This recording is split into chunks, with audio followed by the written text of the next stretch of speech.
मुश्किलें कम नहीं हो रही हैं, मुश्किलें बढ़ती ही जा रही हैं। लेकिन मनोज तिवारी क्या चुटकी ले रहे हैं, ये सुनवाते हैं। आप कहते थे ना कि आरोप लगते ही हम इस्तीफा देंगे, अभी आरोपी बन गए, आप चार्जशीट में आरोपी बन गए। तब मैं पूछना चाहता हूं, दिल्ली की जनता आपसे एक्सपेक्ट कर रही है कि क्या अब आपकी पार्टी को सरकार में बने रहने का अधिकार है, क्योंकि आपकी पार्टी भी इस शराब घोटाले में आरोपित हो चुकी है। 38 नंबर पे इन सवालों के साथ दिल्ली की जनता तो इसका निर्णय आपको करेगी, समय आने पर देखेगी। लेकिन इस समय अगर अरविंद केजरीवाल जी चिट्ठी से भी सरकार चला रहे हैं, अगर अरविंद केजरीवाल जी अपने घर में भी किसी को चिट्ठी लिखते हैं, तो कृपया लिख करके बताइए कि इन परिस्थिति में दिल्ली की जनता नैतिकता के रूप में आपसे क्या अपेक्षा करे। ये भारतीय जनता पार्टी चाहती है।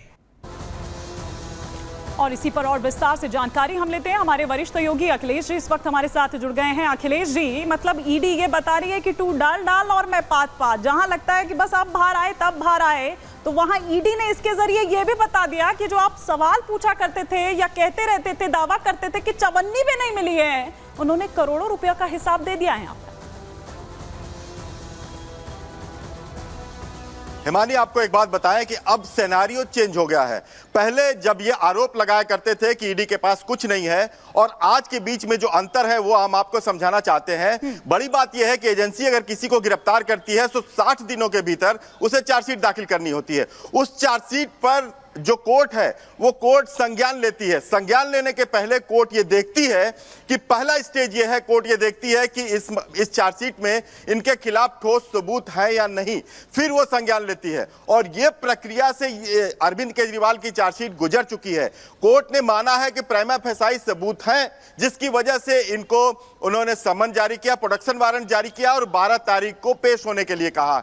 यानी कि अब सिनेरियो ये चेंज हो गया कि कोर्ट ने भी प्राइमा फेसाई माना है कि जो चार्जशीट फाइल हुई है उसमें अरविंद केजरीवाल के खिलाफ जो सबूत है उसमें कुछ गंभीर आरोप और ठोस सबूत है। क्योंकि ईडी ने, आपने खुद बताया कि जिस तरह से मनी ट्रेल को लेकर हवाला ऑपरेटर के नोट का वो स्क्रीनशॉट दिया है जो विनोद चौहान के मोबाइल से मिला है, या जो 45 करोड़ रुपए गोवा चुनाव में खर्च होना है, गोवा चुनाव में जो कैंडिडेट इनकी पार्टी से लड़े थे उनके बयान हैं, कैसे कैसे खर्च हुए, किन लोगों ने मैनेज किया।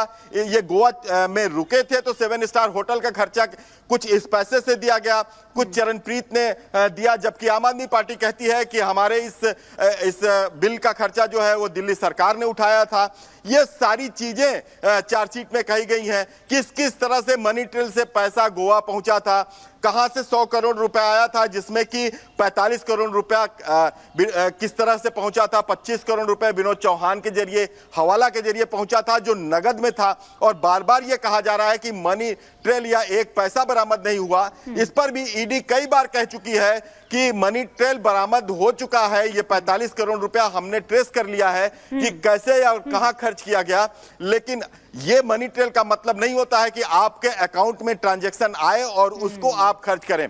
मनी दूसरे जरिए से भी आ सकती है, ब्लैक मनी, पैसे हार्ड कैश में भी आ सकते हैं, और इसका हमने बाकायदे रूट पकड़ा है।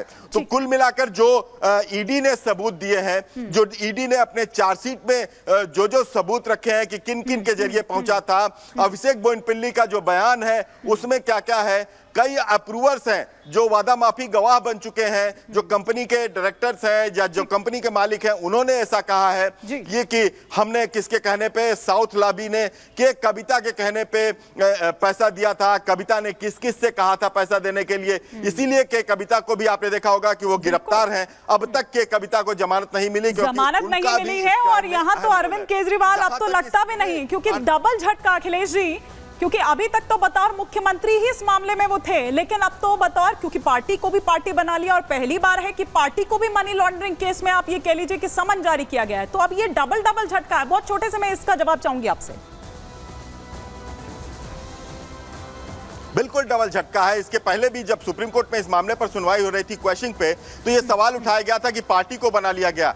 इस पर ईडी ने जवाब दिया था कि अगर कोई कंपनी किसी भ्रष्टाचार में लिप्त पाई जाती है तो उसके डायरेक्टर को पकड़ा जाता है और कंपनी पर भी आरोप लगाए जा सकते हैं। और पार्टी लोगों व्यक्तियों के का समूह जो है उसको कहते हैं, वो भी एक कंपनी की तरह चलाई जाती है, वो रजिस्टर्ड होती है। और ये जो पैसा लिया गया 45 करोड़ वो कंपनी के प्रॉफिट के लिए लिया गया। इससे कंपनी को फायदा हुआ क्योंकि वो कंपनी यानी आम आदमी पार्टी को गोवा चुनाव में खर्च किया गया और वो भी साफ तौर पर इसमें सामने आ गया। बिल्कुल अखिलेश जी, माफी के साथ आपको रोक रही हूँ।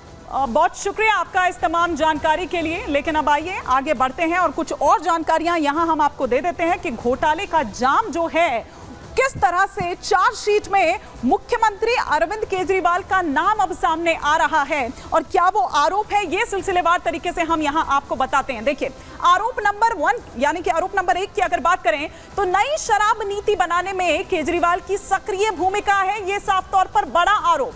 दूसरा बड़ा आरोप यह कि करोड़ों की रिश्वत के लिए नई शराब नीति जो है वो बनाई गई थी। तीसरा बड़ा आरोप यह कि रिश्वत के बदले साउथ लॉबी को फायदा पहुंचाना दरअसल मकसद था, क्योंकि वही सारा वो जो अगर साउथ लॉबी की बात करें तो वो संभाल रही थी उधर के कविता किस तरीके से और क्या क्या वो पूरा कनेक्शन है वो भी सामने आया। आरोप नंबर 4 जो ये बड़ा आरोप है वो ये कि नीति बनाने के लिए कैबिनेट के आदेश पर ग्रुप ऑफ मिनिस्टर जो है वो वहां पर बना। आरोप नंबर 5 कि कैबिनेट की अध्यक्षता मुख्यमंत्री केजरीवाल ही करते हैं। आरोप नंबर 6 सिसोदिया से बरामद दस्तावेज में प्रॉफिट मार्जिन 5% और क्या कह रहे थे कि कुछ नहीं मिला है, ये वो दस्तावेज जो बता रहे हैं। आरोप नंबर 7 बिना जुएम मीटिंग के प्रॉफिट मार्जिन 12% कर दिया गया, 5 से सीधा 12% कर दिया गया। ये वो तमाम चार्जशीट में नाम है, ये वो बड़े आरोप है। आरोप नंबर 8 की बात करूं तो मार्जिन बढ़ाने के लिए एक्साइज डिपार्टमेंट की राय तक नहीं ली गई। आरोप नंबर 9 गोवा चुनाव में 100 करोड़ की रिश्वत में से 45 करोड़ रुपए खर्च किए गए और वो किस तरह से खर्च किए गए ये भी यहां पर आपको बता दिया। वो पूरा मनी ट्रेल भी हो, वो तमाम चीजें कहां किस तरीके से खर्च हुआ, साथ ही साथ हमारे वरिष्ठ योगी अखिलेश जी किस तरीके से जानकारी दे रहे थे कि मनी ट्रेल सिर्फ इतना नहीं होता है कि यहां से यहां ये दिखा दिया, पूरा वो जो चेन है वो भी उन्होंने दिखा दी।